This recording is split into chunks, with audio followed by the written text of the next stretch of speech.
Pelsi kembali lagi di Celebrity Fresh. Informasi yang gak kalah heboh, ada Uya Kuya yang buka suara terkait sidang etik yang digelar DPR RI dan MKD baru-baru ini. Seperti apa tanggapan Uya? Akankah ia siap melepas jabatannya sebagai anggota DPR RI? Daripada penasaran, langsung saja ini dia informasinya.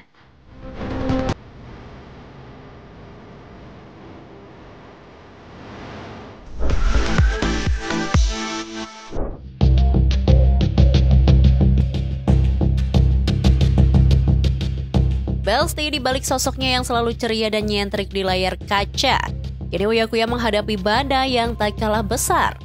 Bukan soal hiburan, tapi soal etik dan integritas sebagai wakil rakyat nih Belsti. Diketahui sidang etik yang digelar oleh MKD DPR RI menjadi sorotan publik setelah video Uya yang disebut berjoget saat sidang berlangsung viral di media sosial. Momen tersebut kemudian menuai kritik dan dianggap tak pantas oleh sebagian pihak. Namun Besti, di balik semua tudingan itu, Uya Kuya justru memilih untuk menghadapi prosesnya dengan kepala tegak. Dengan tenang, Uya menanggapi bahwa video yang beredar hanyalah potongan dari momen panjang yang sengaja dipelintir oleh orang-orang yang tidak bertanggung jawab. Bahkan sang artis dengan tegas dan tanpa ragu mengaku siap membuktikan kebenarannya. Saya justru senang kalau ada sidang secara terbuka, saya senang. Karena saya sudah siap, karena saya sudah punya bahan-bahan dan semua lengkap. Kalau saya itu adalah korban fitnah dan korban hoax. Jadi video-video yang beredar ke saya itu adalah video-video yang memang diamplifikasi oleh orang tertentu, dibuat, didesain. Sehari itu bisa ada ribuan video yang memframing negatif saya. Video-video lama saya dinaikkan dengan tulisan-tulisan gaji 3 juta kecil dan lain sebagainya, itu kan bukan buatan saya. Memakai video lama saya dikasih narasi tulisan seolah-olah biar orang percaya itu kayak saya. Buktinya semua, dan joget di DPR pun saya punya buktinya bahwa tidak seperti yang orang framing selama ini. Dan juga kayak yang bilang gue artis, itu juga gue punya bukti bahwa itu adalah bukti wawancara gue di bulan Januari kemarin. Tapi ya ini memang framing jahat yang memang ditujukan untuk mendiskreditkan beberapa anggota DPR, ya institusi DPR, dan korban-korbannya kita-kita ini gitu. Sementara mengenai sidang etik yang digelar baru-baru ini, Uya Kuya tak mau ambil pusing nih Besti. Ia mempercayakan semua keputusan kepada DPR RI maupun MKD. Ia juga berharap sebagai pemegang keputusan DPR RI dan MKD bisa menilai bahwa dirinya selama ini korban fitnah framing digital. Saya sih serahkan saja sama DPR, sama MKD, dan saya percaya bahwa DPR RI, MKD juga bisa melihat masalah ini secara objektif dan bisa membedakan mana yang video hoax, mana yang fitnah, mana yang beneran, mana yang enggak, dan kita pikir secara objektif, fair mereka bisa melihat itu. Tapi saya tidak mau terlalu berharap banyak ya. Namun Besti, di tengah sorotan dan proses etik yang belum selesai, Uya justru membuat pengakuan mengejutkan. Setelah resmi dinonaktifkan dari jabatannya sebagai anggota DPR, ia menegaskan tidak menerima sepeser pun gaji ataupun tunjangan.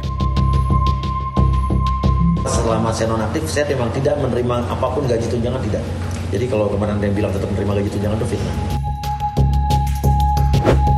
Meski dinonaktifkan, tapi bukan berarti jadi diam nih Besti. Uya Kuya mengaku tetap hadir di tengah masyarakat, menyalurkan bantuan dan mendengarkan aspirasi rakyat tanpa harus membawa jabatannya sebagai anggota DPR. Saya sekarang posisi dinonaktifkan, tapi tidak membuat saya jadi tidak aktif dalam membantu masyarakat. Dan mas-mas bisa, mbak-mbak bisa lihat bahwa sejak saya dijarah pun, penjarahan terjadi, saya adalah anggota DPR yang pertama kali keluar nongol. Saya menghadapi masyarakat, saya keluar tetap bersosialisasi. Saya bantu teman-teman TKI PMI, saya bantu teman-teman yang lain yang selama ini sudah saya lakukan dari dulu-dulu, dan bukan sesuatu hal yang jadi hambatan juga. Saya tetap lakukan bantuan, tetap dari saya pribadi, dan dari dulu pun saya jadi DPR pun uang bantuan dari pribadi, bukan dari negara kok. Masa ya saya minta negara? Enggak, dari saya pribadi. Saya jadi DPR, saya tidak jadi DPR, saya nonaktif, saya masih jadi artis dulu. Semua yang bantuan itu benar-benar uang pribadi, bukan uang negara, bukan uang pemerintah, bukan uang siapapun. Bahkan ia juga menegaskan bahwa apa yang selama ini ia berikan untuk masyarakat tak ada paksaan dari pihak manapun. Ia juga menegaskan bahwa masyarakat bisa merasakan langsung dampak dan manfaat dari bantuannya selama ini, meski dirinya tak menerima tunjangan maupun gaji sebagai anggota DPR. Pak Uya maupun warga itu mungkin Pak Uya Gini, karena ya kita bisa lihat ya warga begini. Kalau kita membantu orang, mana yang fake, mana yang pencitraan, mana yang emang benar-benar tulus, ya gampang dilihatnya sama warganya aja. Gitu kan. Kalau saya kan datang ke warga-warga di sini kan bukan baru-baru sekarang ya. Bukan setelah dijarah saya baru datang ya. Selanjutnya ada Raisa yang menanggapi isu perselingkuhan yang menyeret nama Hamis Daud. Apakah Raisa membenarkan rumor tersebut atau justru menepis? Langsung aja ini dia informasinya.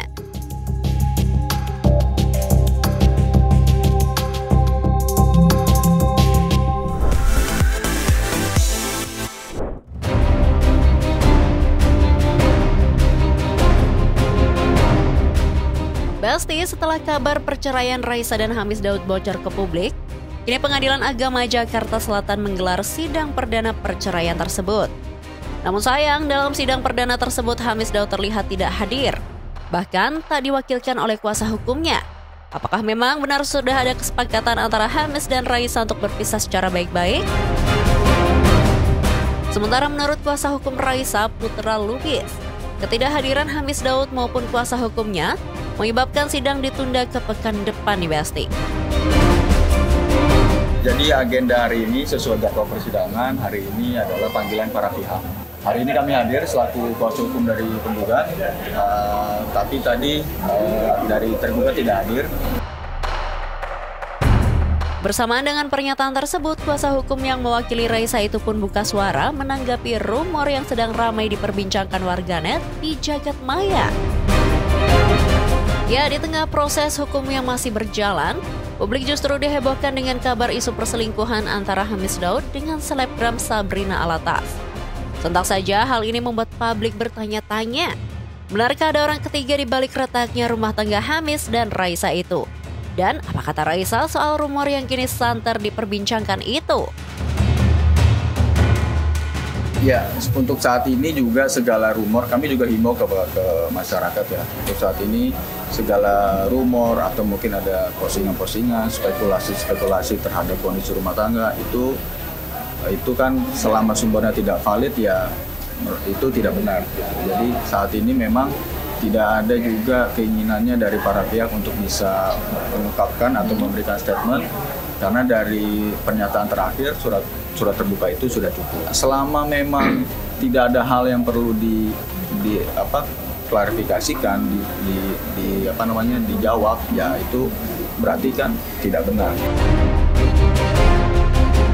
Kuasa hukum Raisa menegaskan, Raisa digadang-gadang tengah mempertimbangkan tindakan hukum jika tudingan dan rumor tak berdasar soal isu perselingkuhan tersebut beredar di media sosial.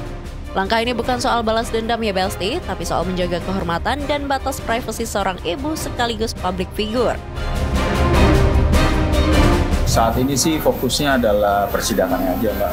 Jadi hal-hal lain di luar persidangan itu tidak menjadi fokusnya ya. Jadi mungkin itu saat ini dikesampingkan. Belum ada. Adapun yang sudah menjadi keputusan keduanya, semoga sudah menjadi langkah yang terbaik ya Besti. Dan semoga keduanya menemukan kebahagiaan masing-masing tanpa ada drama panjang soal percintaan keduanya. Oke Besti, jangan kemana-mana dulu ya, karena setelah ini akan ada informasi yang gak kalah happening. So, tetap di Celebrity Fresh.